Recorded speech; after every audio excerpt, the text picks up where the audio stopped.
Hello, Brad Kramer here with Provenio Consulting. Provenio Consulting is here for all your safety and environmental consulting and training needs. Today I'm going to be talking about respirator fit testing. There's two different kinds of fit testing. Fit testing is required by OSHA if you're having employees that are wearing a respirator as a required part of their job. So a few things on fit testing real quick. First of all, what is required and what isn't. If you're wearing cloth or surgical masks, fit testing is not required because these don't have a seal. I put this over my face. There's still going to be a large gap there, for example. So surgical masks do not require fit testing. However, if you do have N95 or higher masks, so we're talking like a half mask or full mask respirator, then you are required to do fit testing. So if you're requiring an N95 mask, your employees have to be fit tested. OSHA did temporarily suspend the fit testing requirement for the annual, the retesting annually. However, your employees should still be getting the initial fit test. In another video, I did talk about a few other topics, such as making sure that you're storing your respirators correctly. So making sure you're putting your respirator in some kind of container or Ziploc container. So I won't go over all that kind of stuff now. What else is required in the program? So getting into fit testing. There's two kinds of fit testing. There's qualitative and quantitative. So when we're talking about quantitative, basically that's you're going to be hooking up to a machine. The most typical type of quantitative fit testing, and I don't do quantitative right now because that takes a lot of equipment, specialized equipment. What you'd be doing is putting a respirator on, and the machine hooks up to the respirator.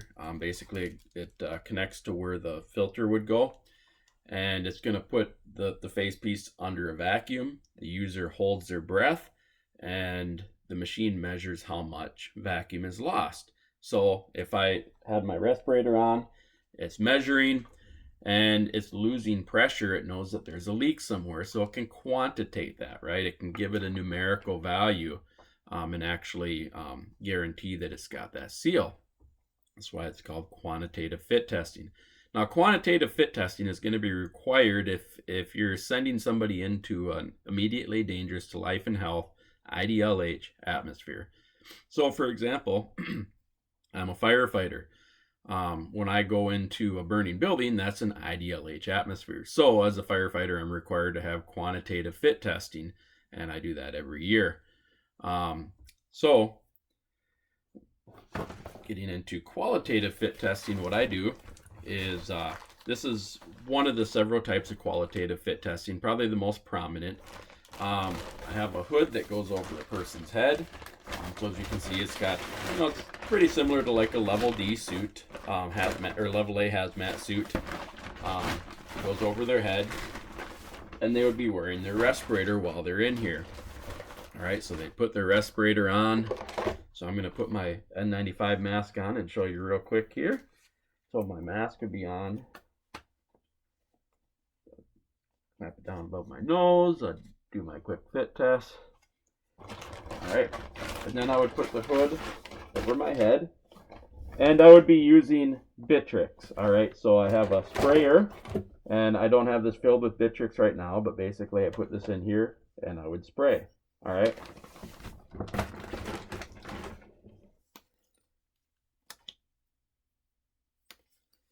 So what that's going to do for you is Bitrix is extremely bitter, one of the most bitter substances that you can safely consume. It's non-toxic.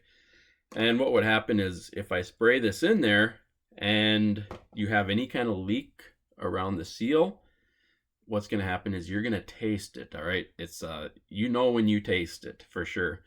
And that tells me that you don't have a good seal. So maybe you need a different size respirator.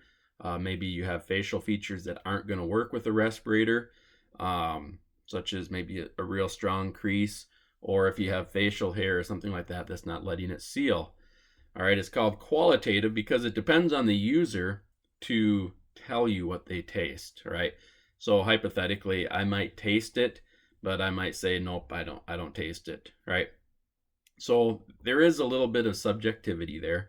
Also, people that maybe have a poor sense of taste, heavy smokers, other people might not taste it right away. All right.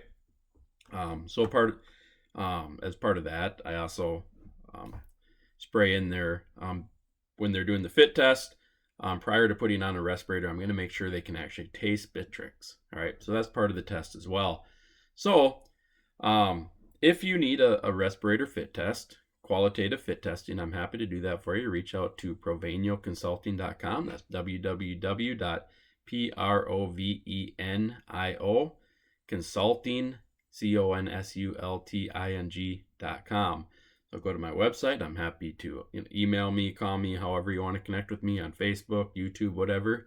And I'd be happy to work with you to set up your fit testing. If you have any questions on fit testing, I'm happy to answer any questions. Shoot me an email, text message, call me, whatever, and I will answer your questions for you. All right, so I just wanted to give you in a nutshell what qualitative fit testing is, when fit testing is required, and what that general process is. Takes about 5 minutes or so per employee, because I gotta make sure they go through a whole bunch of different movements when they're inside that hood with the mask on. So they got to turn their head from side to side, up and down, talk to me, reach over to the ground, so they're bending over and standing up, going through a whole bunch of different motions to make sure that when they move around, their mask isn't going to be sliding around their face and losing their seal. All right. So if you have any questions on fit testing, I'd be happy to answer them. Thank you and have a great day. Brad Kramer from Provenio Consulting.